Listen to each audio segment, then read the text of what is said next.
Right, so a very warm welcome to all of you to our talk today. I am Shirley Gilbert. For those of you who don't know me, I'm Professor of Modern Jewish History at University College London, and I'm also the director of the Sir Martin Gilbert Learning Centre, which was established in memory of Sir Martin Gilbert, the late British historian, to whom I bear no relation.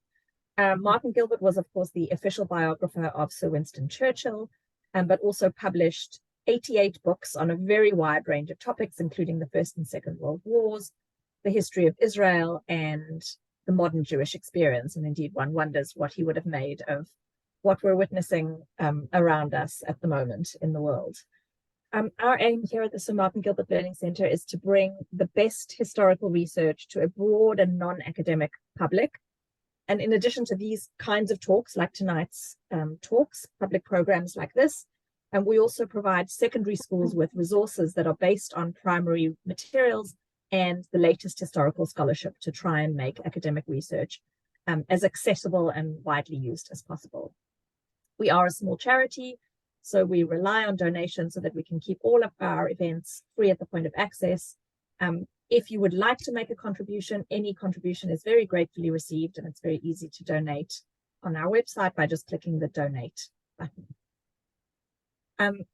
Tonight, I'm really delighted to be able to welcome Professor Emily Greble.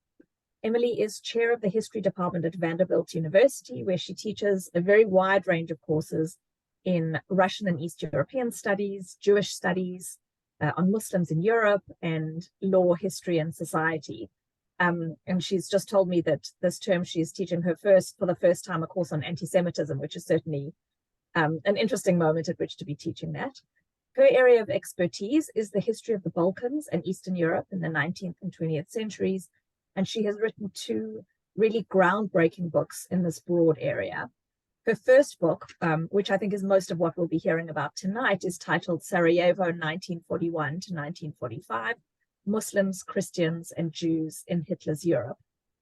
And it's really fascinating, so I'm so excited that she agreed to come and talk to us today. Her second book, which won a raft of book prizes, is titled Muslims and the Making of Modern Europe. That was published just a couple of years ago. And that book traces the stories of several generations of local Muslim men, women, and children living in southeastern Europe from the 1880s to the 1940s. And it explores how Muslims helped to shape modern states and societies, and indeed the European project. And when I finish my introduction, I will post in the chat details about both of those books and some discount codes in case you would like to look into buying them. Emily's talk tonight is titled A Sarajevo Story, Jews, Muslims, and the Complexities of Rescue in a Formerly Ottoman Town. And she will speak for about 40 to 45 minutes. And after that, as usual, there will be lots of time for your questions and comments. So please feel free to send those through to me via the chat, either to everybody or to me privately if you prefer. So without any further ado, I will hand over to you, Emily, for your talk. Thank you so much. And it's such a genuine pleasure to be here this evening with all of you and to be able to speak about Sarajevo, which is a city that is really close to my heart and that has defined a lot of my research questions and agenda over the last 2 decades. I'd like to thank Professor Gilbert for the invitation to speak tonight, and also for chairing our time together, and also Dr. Bethany Gaunt for all the work she's done behind the scenes in putting this great series together. Before I begin, I just want to acknowledge this moment that we're living in and the devastating and great human losses that have occurred in Israel and Gaza in these past few weeks. This talk deals with Muslims and Jews and questions of collaboration and rescue. And these historical subjects can easily become politicized in fraught moments like the one we're living in. And I just want to encourage all of us tonight to use this as an exercise to create a little bit of historical distance, which I think can be profitable as we think about contextualizing historical events and also remembering our shared humanity and the shared humanity of people who have lived through similarly fraught times in the past. So I'm going to share my screen and pull up the PowerPoint.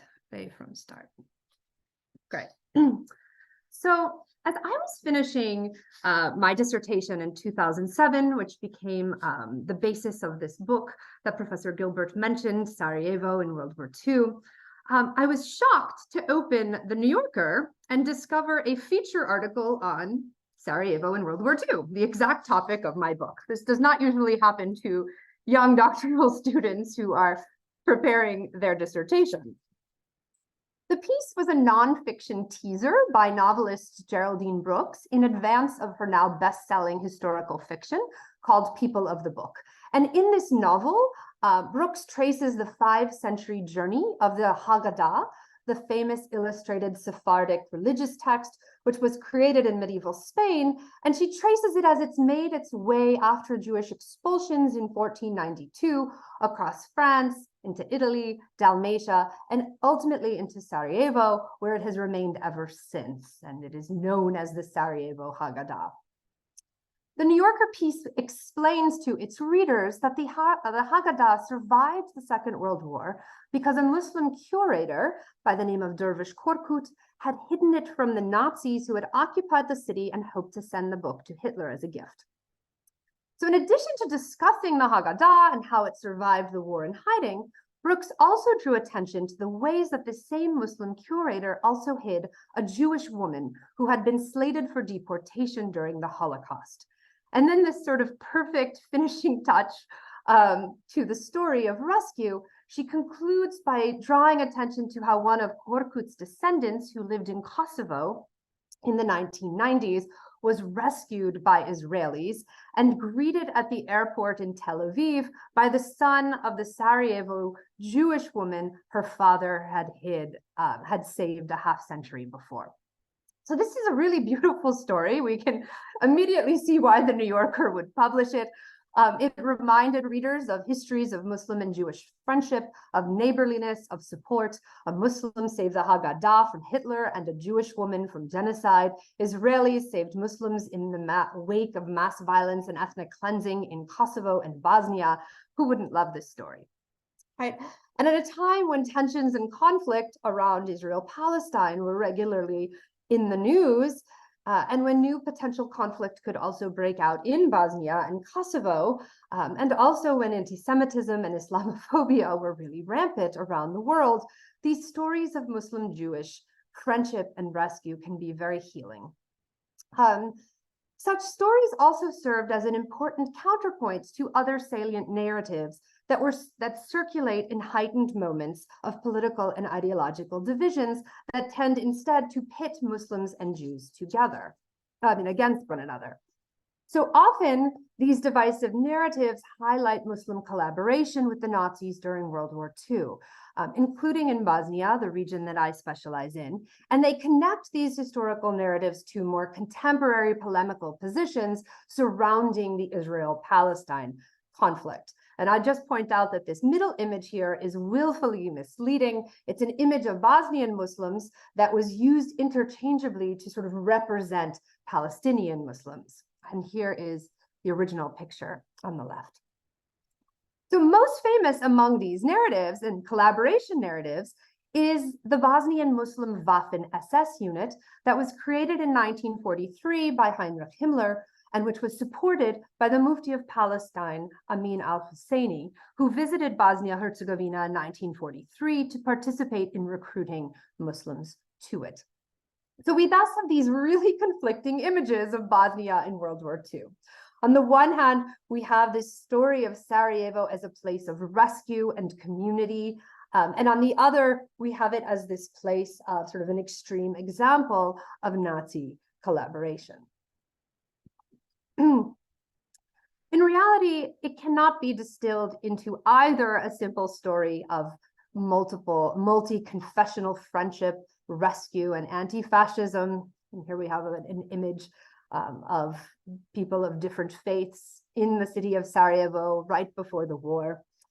But it also can't really be distilled simply into a story of Muslims working with the Mufti of Palestine to recruit men to fight the Nazis.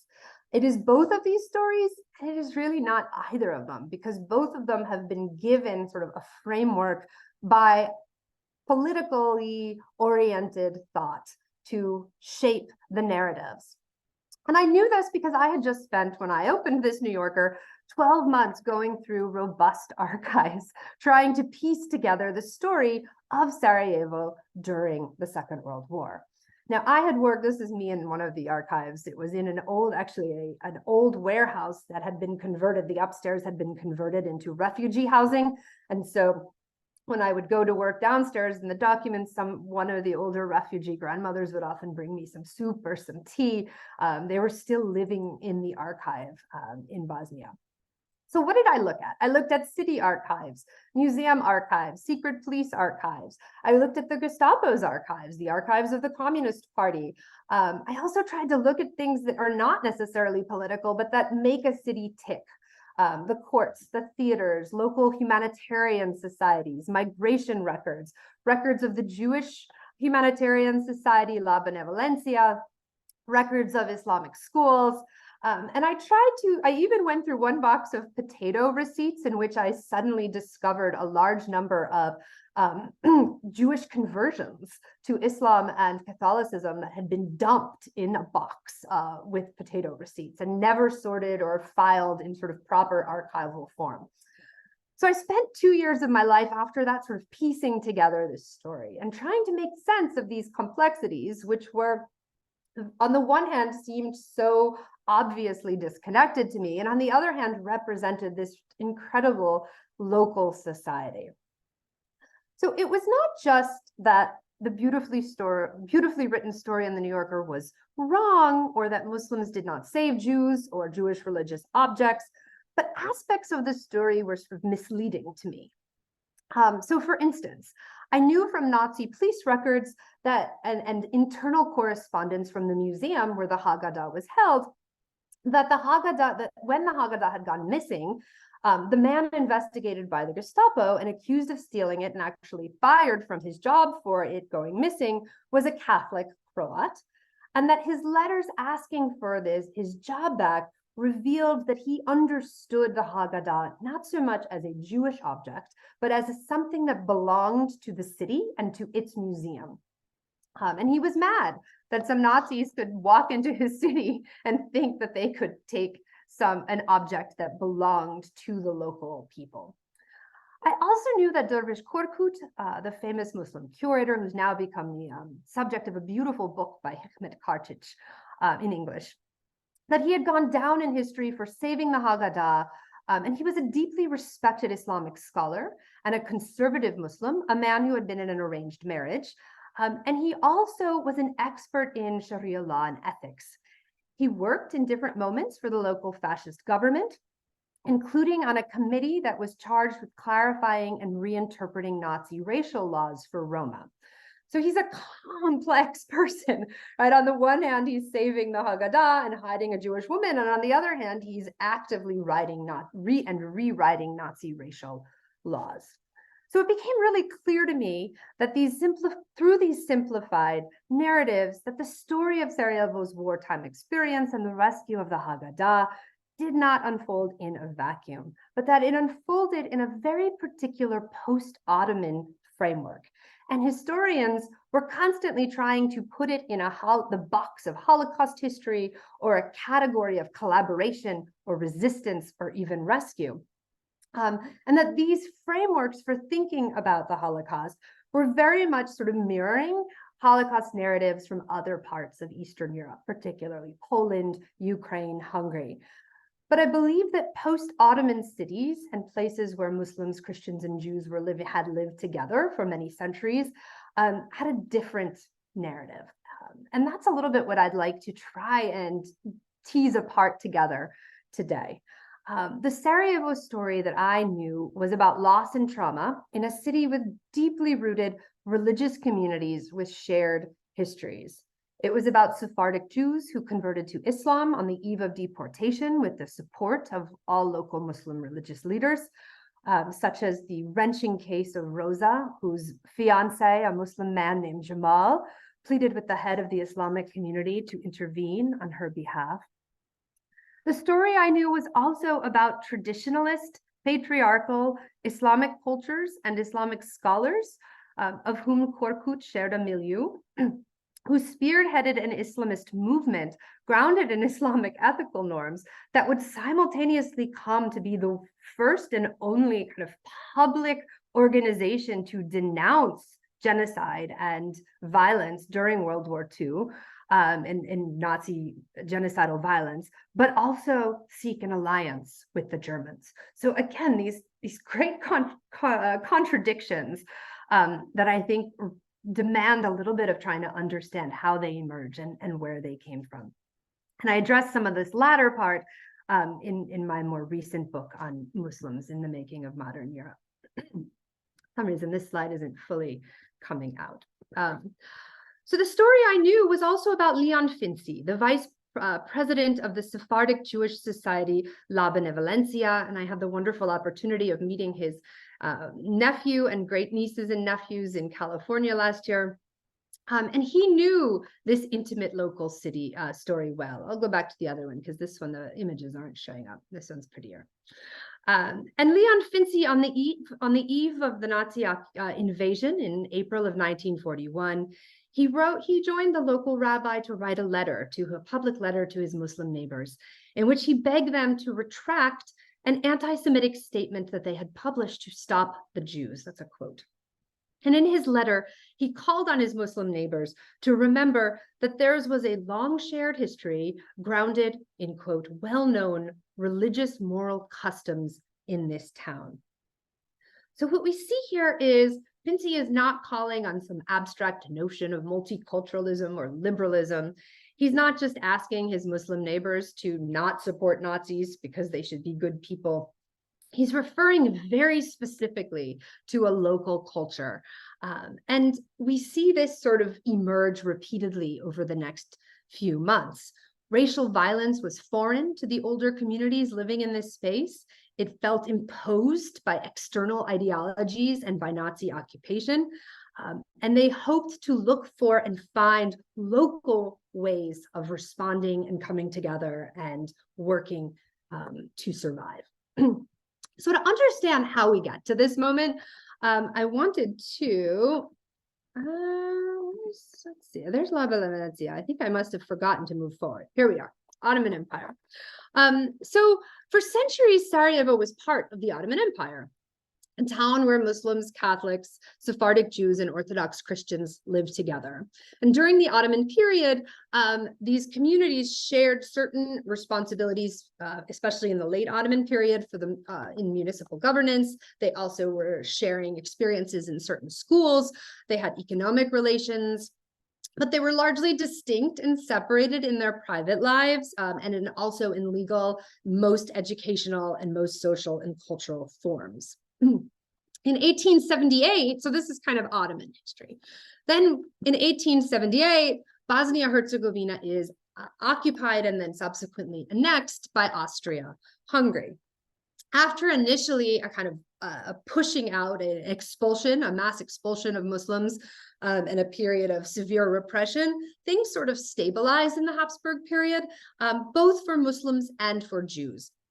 There were certainly conflicts over values and laws, new requirements of citizenship, being required to fight in the Habsburg army. There were also tensions around conversions to Catholicism because the Habsburgs were okay with that, and that created some tension, especially with the Muslim community. But ultimately, it was a period of sort of relative urbanization and modernization. And because this didn't have the same kind of nationalizing extremism that certain other states in Europe were having at a similar time, we don't see the same kind of anti-Semitism emerge in the Habsburg Bosnian period that we would see, for example, in the same moment in Poland. So this was also a moment where urban demographics changed, whereas in earlier times, cities were predominantly Muslim with small Jewish minorities. Now we start to see an expansion and we have sort of migration of Catholics and Orthodox Christians to the city. We also see Ashkenazi Jews moving from different parts of the Habsburg Empire into Sarajevo. So in 1918, the city becomes part of Yugoslavia, which is imagined as this multinational, multi-religious state that will join peoples of all backgrounds and faiths together who are Slavs or South Slavs. Technically, it's open to Muslims and Jews, but from the very beginning, Muslims and Jews understand that they are definitely in a marginal position. There's lots of debates that go on around confessional minorities, around national minorities. Muslims and Jews continue to serve in local forms of governance, but as the sort of state apparatus settles in, they are increasingly sort of on the margins in a sort of national context. Locally, we still see predominantly different groups remaining with their own confessional communities. There certainly is some intermarriage. There's a wonderful work done by Fedja Boric on this. There's also certain forms of sort of business collaboration and those kinds of things. But throughout the 1920s and 30s, one of the things that we see that I think becomes really important for understanding the World War II story that I started out with is that Muslims are increasingly experiencing various forms of discrimination and repression. And they become increasingly aware of this, and it increasingly becomes a source of political organization.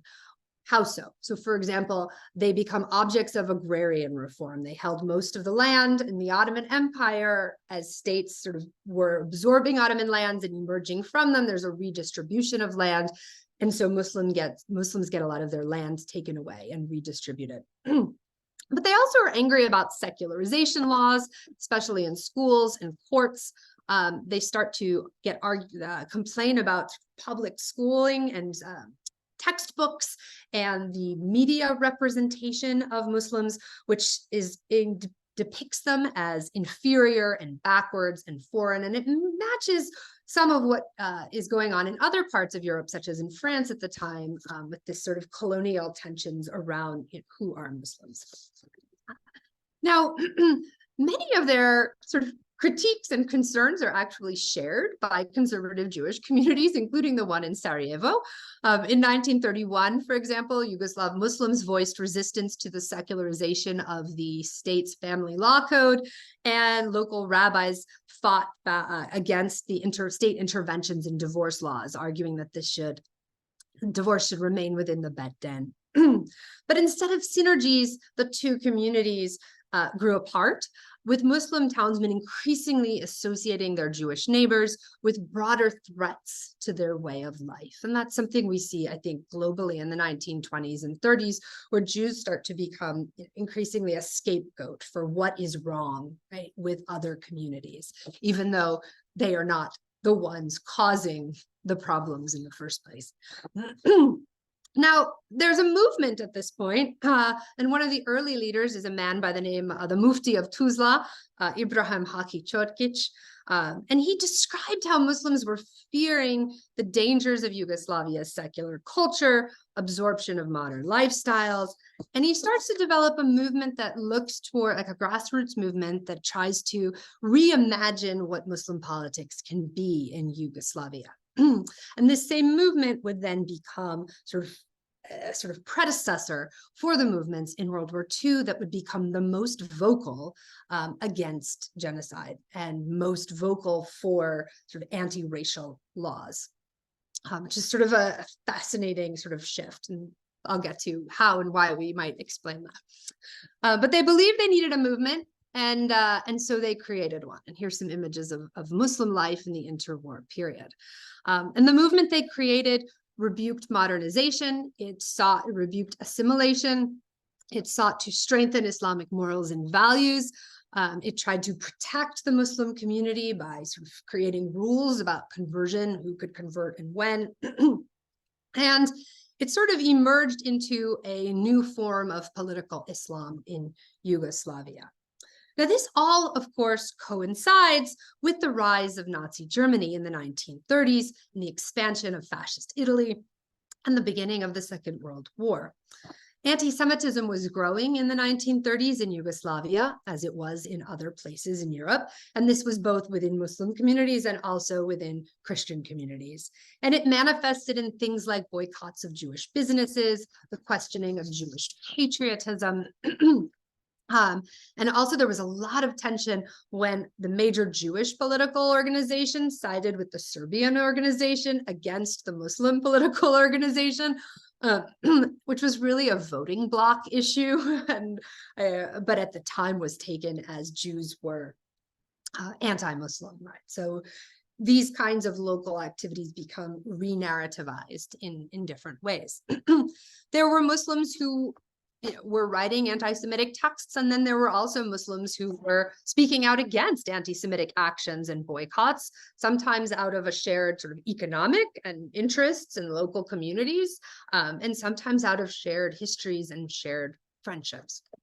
Now, events in Palestine in the 1930s also provoked tensions and also became used as a local propaganda tool, as it seemed that the British were going to give away what many Muslims understood as historic Muslim land, something they just went through themselves with the agrarian reform, as they started to express increasing anger and sort of, again, seeing this as part of a British global conspiracy that was opposed to Muslims. Now, the Nazis were very clever here. They fully understand the emotions that are involved with this. And they use the Palestine situation and the British imperial conquest of different Muslim lands broadly in the 1920s and 30s, and even before, to actively recruit Muslims around the world. In the Middle East, they hope that this alliance will help them beat the French and the British. In Eastern Europe and in the Soviet Union also, they hope that shared fears of communism are going to help build an alliance, and they try to recruit Muslims to fight the Soviet Union through this shared idea of anti-communism. And in the Balkans, they promised Muslims control over Islam, which was one of the main things that this grassroots movement that had now expanded to 40, 50,000 elites, right, was seeking. So they promised Muslims that they will have control over schools, over courts, that over the community itself, that there won't be forced secularization. And they use that to try and build an alliance in World War II. Here we have some images of some of those leaders in the movements, different political Islamic movements in the 1930s. So we get to 1941 and the Nazis invade Yugoslavia along with their allies, Italy, Bulgaria, and they carve up the country and they create a new country called the independent state of Croatia, in which Sarajevo is the second largest city. The new state is run by a regime called the Ustaša regime, which are ultra-Croat nationalists and fascists who borrow heavily from Nazi ideology.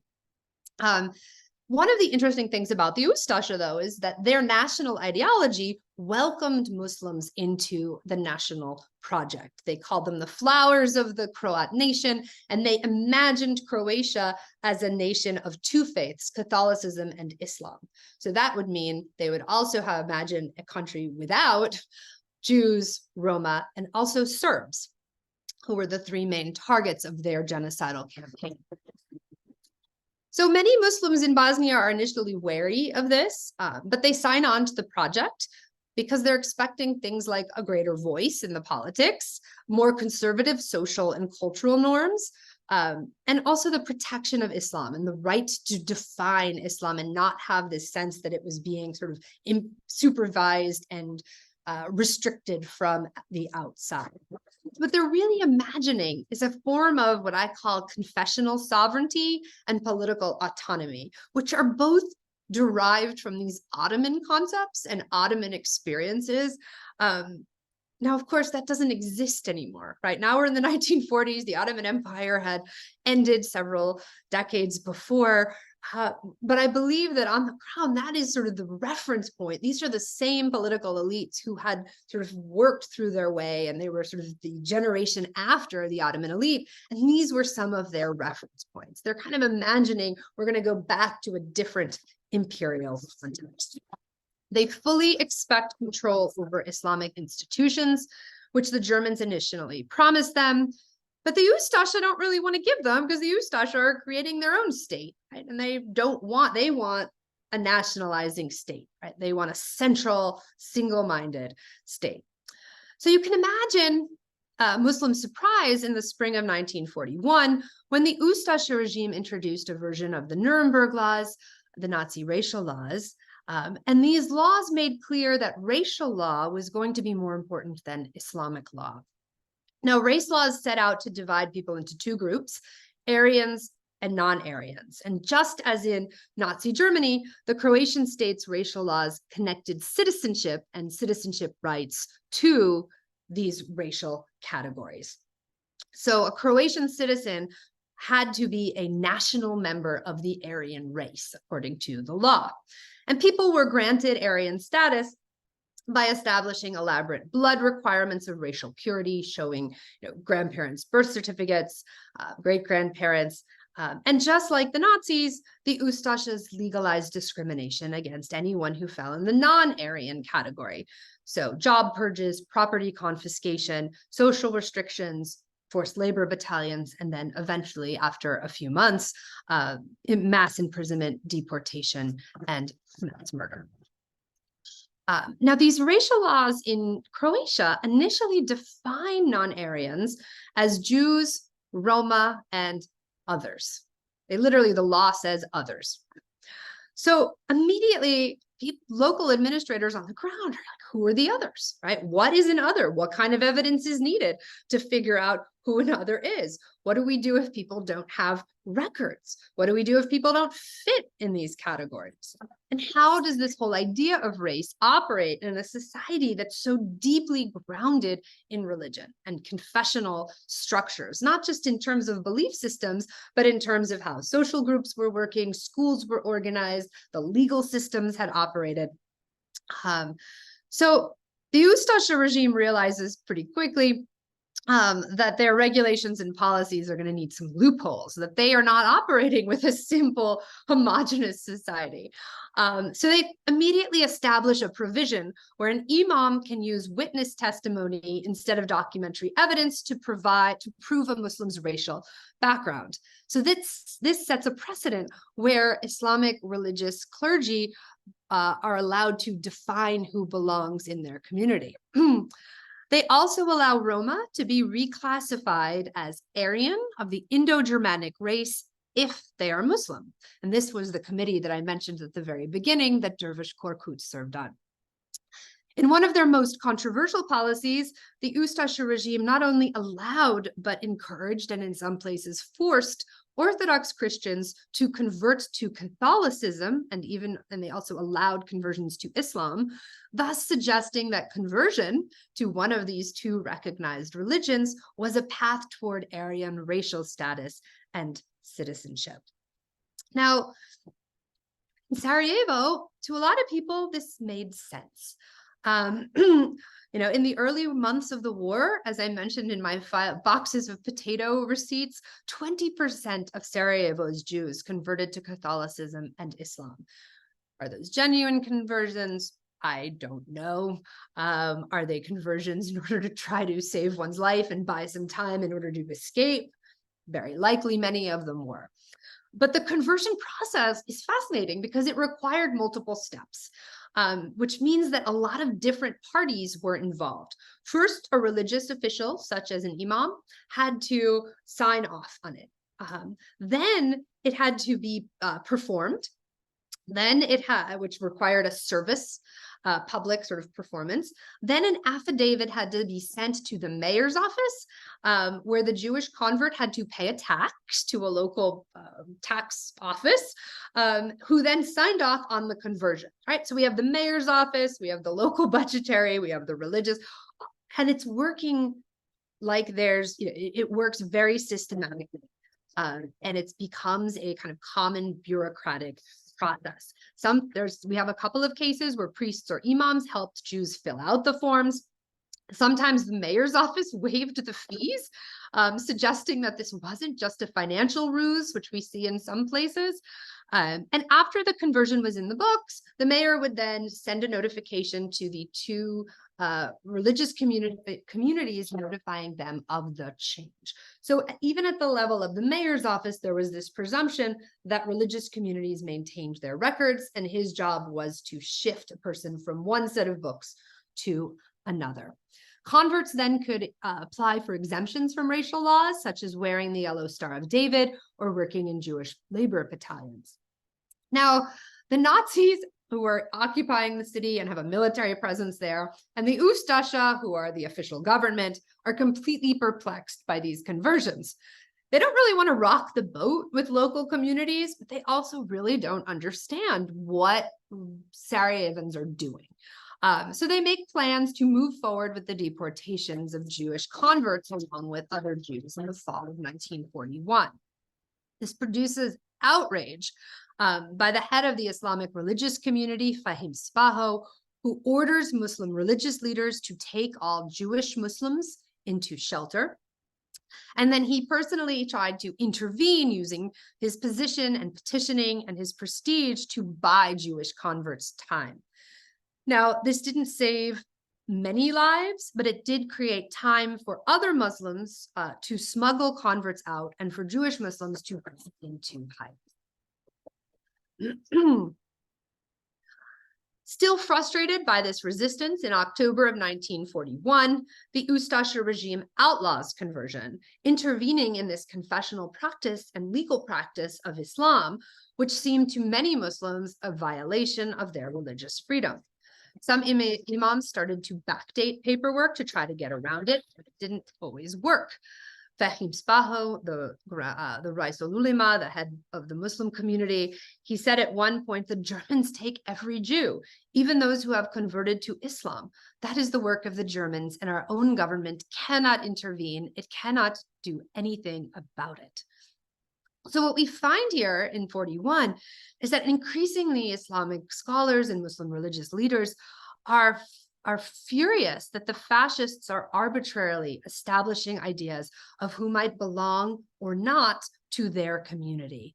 And race laws and racially motivated mass violence were in fundamental opposition to the ways that they understood community and belonging in their society. Now, what we find in efforts to break apart the Muslim community with racial ideology is that it ultimately led to a strengthening of a local Islamic movement. Here we have a really powerful photo of a Jewish woman and a Muslim woman together. So among those Muslims who personally sought to rescue or intervene on behalf of Jews, Jewish converts, and other people targeted by racial laws, we find many people who we might today describe as Islamist, revivalist, or traditionalist. That is, people who supported movements for political Islam and revivalism that I described earlier. They were not motivated by a secular belief in community or multiculturalism or by human rights or by liberalism, but they were motivated by strong religious codes. Now, looking at these events today, we're confronted by a number of paradoxes and inconsistencies. Across Sarajevo and really across Bosnia and southern Serbia and Kosovo and places with deeply rooted confessional and post-Ottoman cultures, we find a lot of examples of Muslims protecting Jewish friends, neighbors, colleagues, and strangers. We find examples of Muslim politicians forging documents so Jews could travel, and people welcoming neighbors into their homes, often hiding them as Muslim women behind a veil and headscarf. And some of the most famous examples of this are communities that are rescued through Albania. Hiding Jews became so commonplace in Sarajevo in the moment of these two photos that fascist officials reprimanded the entire city in a front page newspaper article for undermining the regime's laws. Bosnian Muslims, as I mentioned earlier, also spoke out publicly against these violent and genocidal policies. In the fall of 1941 into the spring of 1942, groups of Muslims in, I believe it's 13 cities across Bosnia and Herzegovina, wrote and signed public resolutions that denounced Ustasha policies. They not only put their names on them, but they circulated them widely, read them aloud in front of different public communities. Hundreds of Muslim men were involved. And when reading through their names and titles, we find that many of them are Islamic scholars, Sharia court judges, teachers at madrasas and mektabs, which are sort of lower and upper middle Islamic schools, and then also Muslim bureaucrats, intellectuals, a real assortment of community leaders. And historians now recognize this as a rare public condemnation of genocide during World War II. What is overlooked is that many of these same Muslims who signed these resolutions and who protested racial legislation also worked for the Ustasha regime and supported a stronger alliance with the Third Reich. So in October of 1942, several elite Muslims petitioned Adolf Hitler requesting that he turn Bosnia directly into a Nazi protectorate. And then in 1943, they began petitioning for the Waffen-SS unit, which is created in that spring. Now, Muslims thought that this would be created in order to defend other Muslim civilians. Muslims were victims in a multi-sided civil war. They're imagining this army is going to be part of that. And they're really caught off guard when they are shipped out to the Eastern Front, right? Because the Nazis are imagining this as a new battalion and military force.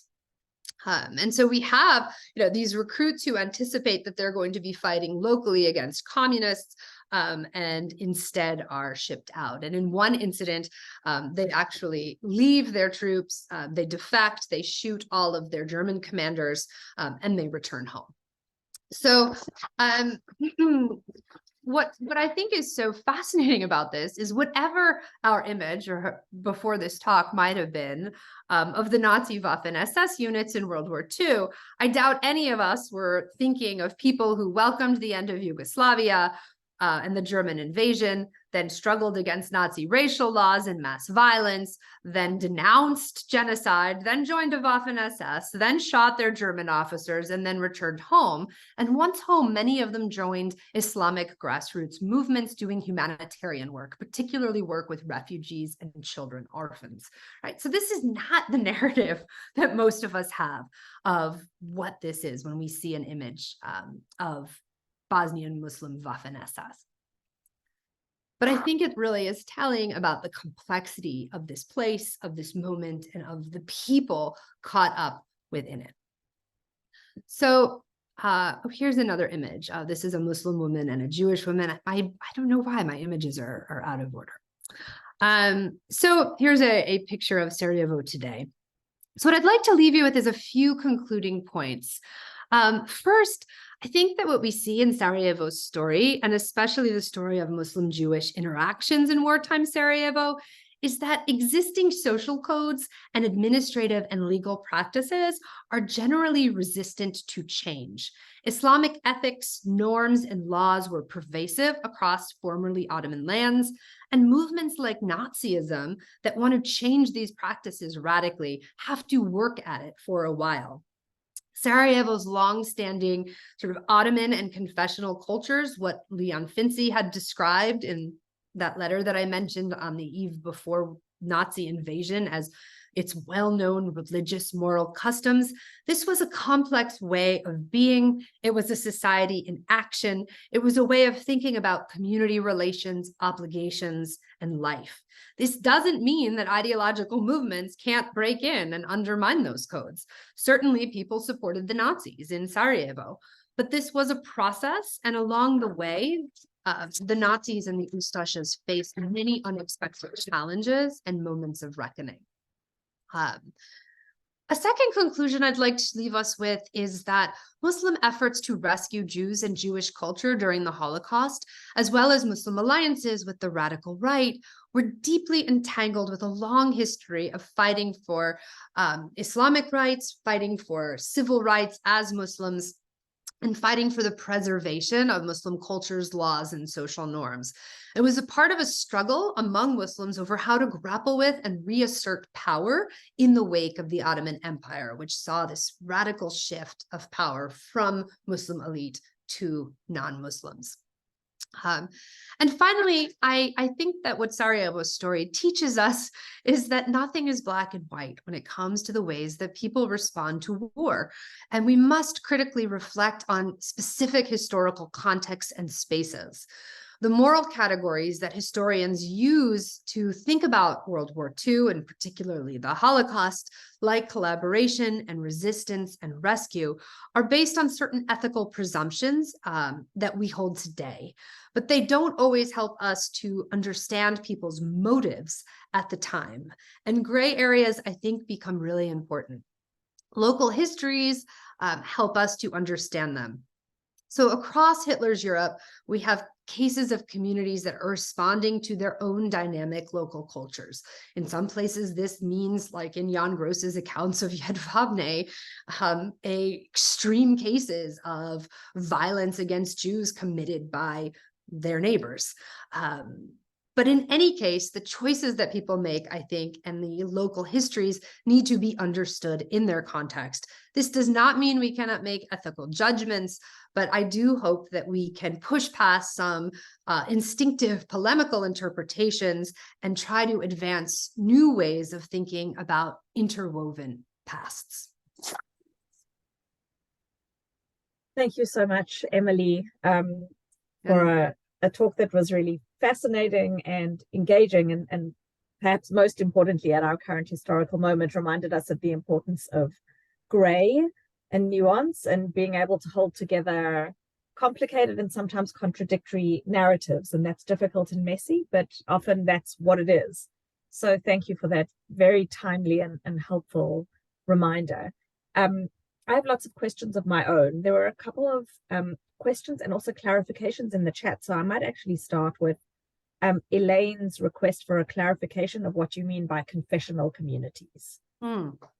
So often we use the phrase confessional communities to understand them as a community that is around a certain religious practice. So Catholics, Orthodox Christians, Sephardic Jews, Ashkenazi Jews, these are groups that are practicing separately. So when we sometimes use the term religious community, the lines can blur between them, but sometimes if we just say Jews, for example, or we just say Muslims, or we just say Christians, we're actually blurring the distinctions within them. And so part of what became so important for me while working on Sarajevo was to differentiate, right? Because in the one hand, we have Catholic Christians who are Catholics who are Christians, right? Who see themselves in a different race than Orthodox Christians. And so we have these distinctions at the level of sort of local community. Thank you. To that point about grayness and moving away from simplistic narratives, Marsha asks, how could people help Jews and support Nazis at the same time? So could you maybe untangle that a little? Yeah, I mean, that is one of, I think, the hardest questions in all of this. And it's also one of the ones that becomes, I think, the most emotional in a lot of talks that I give, especially when I'm talking to survivors and their descendants, because it just sort of baffles the mind of how this could be. I think the simplest explanation is that the majority of Muslims in the Balkans, right? And I'm not talking about everywhere because I'm not an expert of everywhere, but the majority of Muslims in the Balkans who supported the Nazis did so for political reasons. They were looking for a strong ally. They had used to have that in the Ottoman Empire. They had it somewhat even with the Habsburg Empire, which was willing to negotiate with them and ensure that they had political power. And that was stripped. In the 20th century, when you have nationalizing states, Greece, Bulgaria, Romania, Yugoslavia, all of these states strip Muslims of political power. They strip them of wealth. In many cases, there's sort of really harsh colonial policies. There's repression, there's discriminatory laws, and they are really desperate for someone to reassert their power. In certain parts of Kosovo, where the Italians occupy, we see a very similar relationship with the Italian fascists, who also give Muslims political power in exchange for an alliance. And that was a classic sort of 18th, 19th century way of doing politics. Local groups who feel like they're marginalized align with a strong imperial power, and then that becomes, you know, their protector, and they get to run things on the ground in exchange for, you know, in the 18th century, sending some money and maybe some soldiers, right? And now, and this is where I mentioned, like, it's such a different context, but people were still operating. They were looking backwards, not forwards. And I think a lot of the Muslims who aligned with the Nazis were not thinking of this as an ideological alliance. They were thinking of it as a sort of political one. But they do, you know, at the same time, they do play the game, right? And they do hang swastikas, and they do use anti-Semitic language, right? Because they recognize that's what's happening. But it's when the fascists go after their sort of understandings of self that they really realize this is not what we signed up for. Interesting. So James posted a question asking, what was the role of the Orthodox Church in the Holocaust in the Balkans? So in the independent state of Croatia, the Orthodox Church is outlawed, and it's actually taken over. And there's a new church, Orthodox Church, created called the Croatian Orthodox Church. And people, so members of the Serbian Orthodox Church who aligned with the Croatian Orthodox Church might be able to survive or not suffer the same kinds of discrimination and repression that other Serbs were experiencing. In the Serbian state itself, the church, so Serbia then is completely occupied by the Nazis, and I'm not actually 100% sure what the role of the church is in that, but my understanding is that they are sort of quiet, and yeah, also trying to survive. But that was a pretty severe occupation, the Nazi occupation of Serbia. So a comment from Ivor, but I'll phrase it as a question. I suppose he's talking about the extent of Sarajevo's Jews that are murdered nonetheless, and I suppose he's asking, despite the fact that there is some substantial support or sympathy, how is it that such a large proportion is nonetheless killed by the Nazis? Yeah, I mean, we don't have the exact statistics. We know there are people who survive typically by fleeing. There's also people who survive by going into the mountains and joining the communists. And the communists then also liberate a couple of concentration camps in Croatia that are where Jews live, and those Jews then survive and typically try to flee to Italy, where they then waited in refugee camps and either made their way to Palestine or to the United States. But most Jews were killed. The vast majority were killed anyway. And this is something that people sometimes bring up, like, why go into it? Who cares, you know, that there was this whole story beforehand, if the end is still that most people are killed. And it's, you know, this is one part of that book, and then the book continues to sort of look at what the city looks like in the aftermath of the Holocaust and how it grapples with other things like, you know, communist invasion and civil war and these kinds of things. And so, you know, it's not a, you know, it is a really complicated question to think about, you know. But I do think that understanding these processes as historians, this is part of what we try to do. And I think there's value to that. Thank you. So David has just asked a question.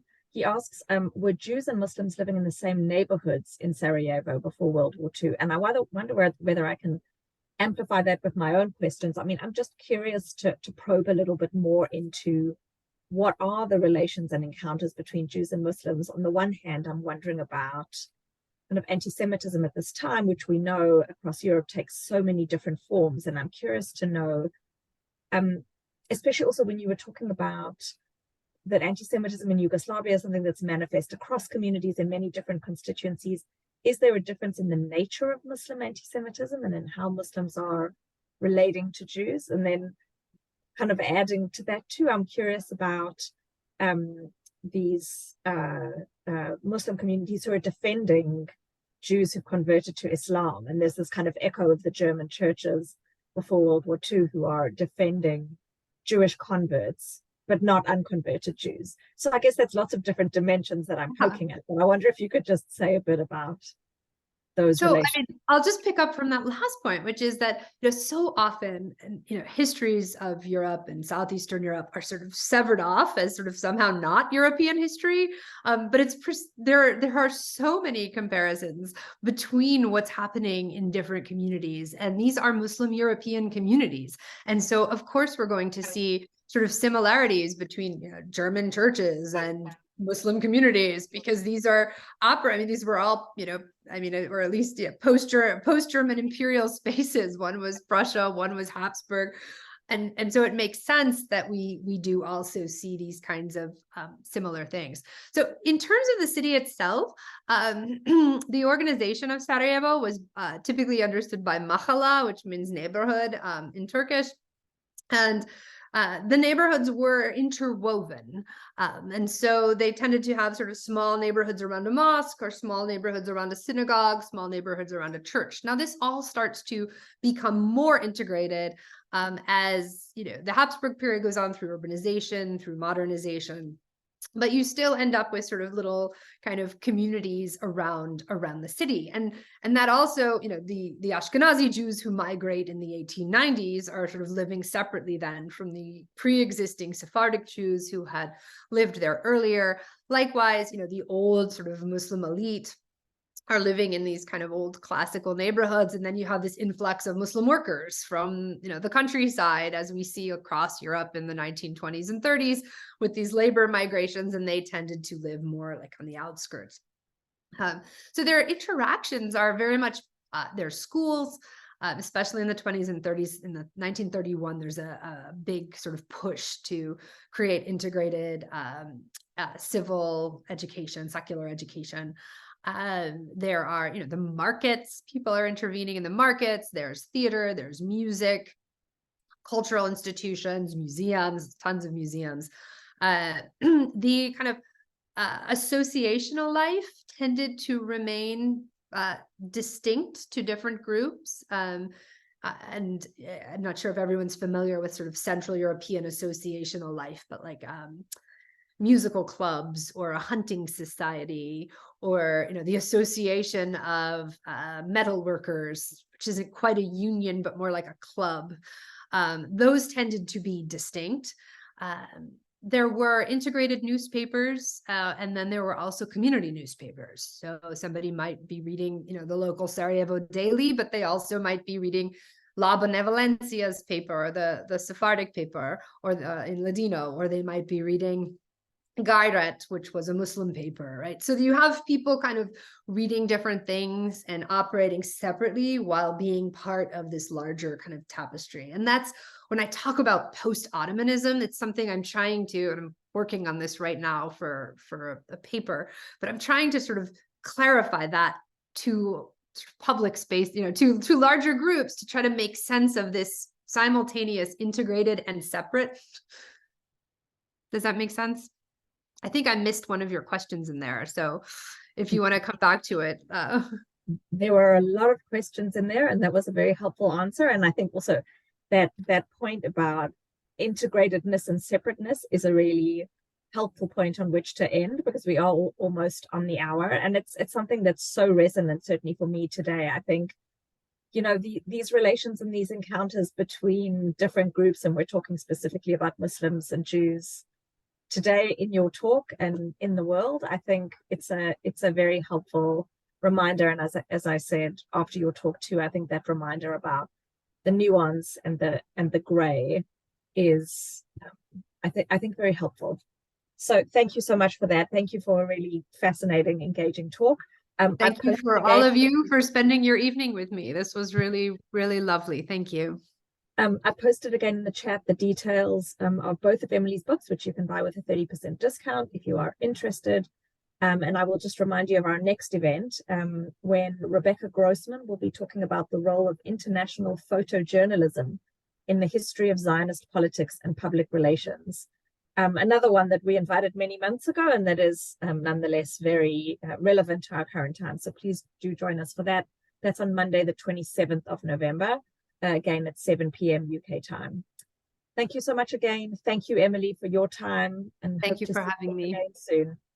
Take care. Bye.